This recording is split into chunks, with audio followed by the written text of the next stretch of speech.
So what I'm going to show you today is how to create cast shadows. So as you can see on my fence here, I've created a cast shadow on this already where the light is coming across and casting a shadow on the wall behind it. I've also created a cast shadow around this entire flower, including the leaves, and that gives the illusion that this flower is more forward, closest to us. It's lifted more off of the canvas itself. So I'm going to do a cast shadow on this flower, but I'm only going to create it on one edge of the flower. So only part of this flower will be lifted up. So we're just going to take some black and some white and create a gray value.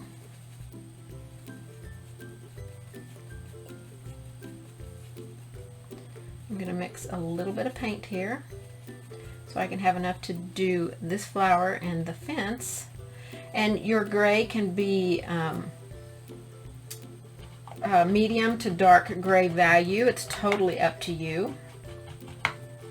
So I don't want my brush completely loaded, so I've washed it out. I've got water spritzed over here on this side of my palette. As I need water, I can pick some up right there. So I'm just going to side load on this damp brush one edge with this mix that I've made. Okay, and we're going to go around this flower, but we're only going to go certain areas around this flower. So we're going to lift up this side of the flower a little bit by putting a cast shadow here.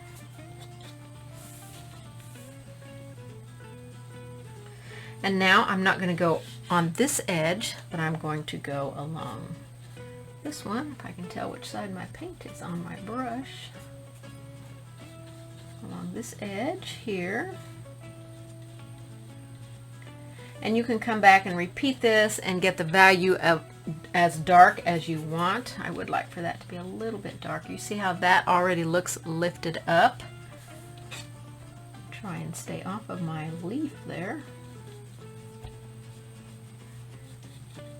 Okay, when I come to the flower here, I'm going to go over to this edge of this petal and lift that a little bit, and right here along this one, just a little bit. We're going to skip some places here so it just looks like part of the flower is lifted.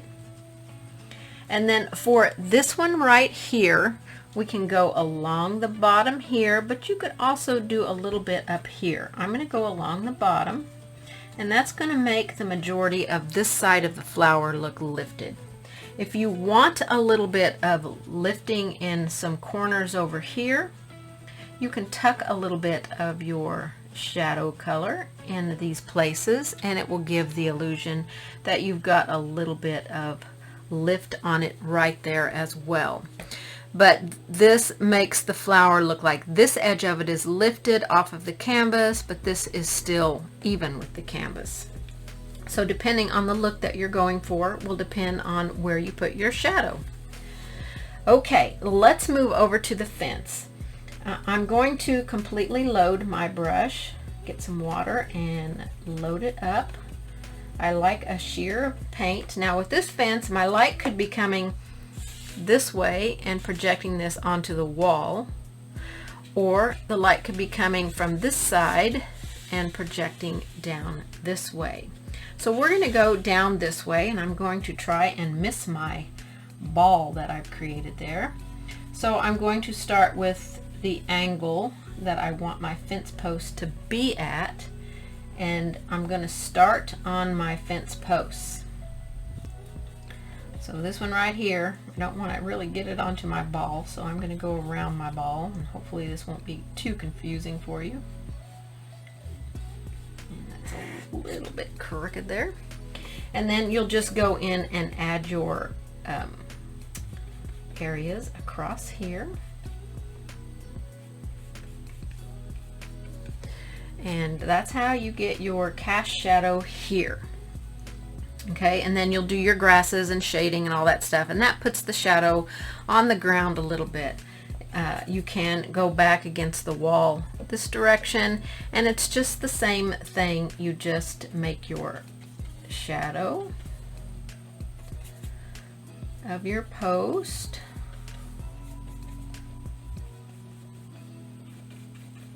And this one we won't see the shadow of it, but we will have a little bit of shadow from this stuff here coming back there, so you can create a little bit of shadow back there. Let me make it a little bit darker for you. I need to paint across the entire brush when I'm doing this kind of shadow, so you can get a shadow back there on the wall, and your shadow can be as light or as dark as you want.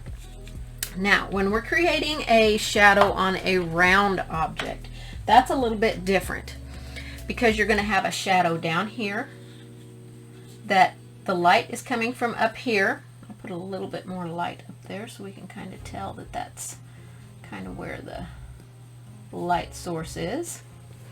So the light is coming from here, okay? So it's casting a shadow down here, a little bit of shadow where it's setting on the table, but then we have a shadow from the table onto the ball itself. So I'm going to mix up a little bit darker color here for my shadow on this. And again, I'm going to side load my brush, clean it out, and I'm going to side load. I've got moisture in my brush, so I'm going to create my shadow under my ball, and it's going to be pretty dark, and it's going to be kind of rounded to go with the shape of the ball itself, depending on where your table line is. Come right up to that ball. And we're going to put some shadow on the ball itself. We got a little bit of shadow here, but the majority of it is right here. But now the ball needs a shadow from the table. So we're going to take our paint, and this could be just a little bit darker here. And we're going to put the shadow on the ball. I wiped the paint out of my brush, grabbed a little bit of water, because we don't want the ball to turn black. We just want it really dark down here at the base, and then we just want to work this up a little bit onto this to give the illusion of that round object. Okay, so when you're doing something round, it creates a shadow, but a shadow comes back onto it. On most things, a lot of times, especially on a tabletop, you will get a shadow coming back on it. So that is a really easy way to get a shadow on a round object. So now that we know how to create cast shadows, it's time to grab your paints and start playing around making some shadows.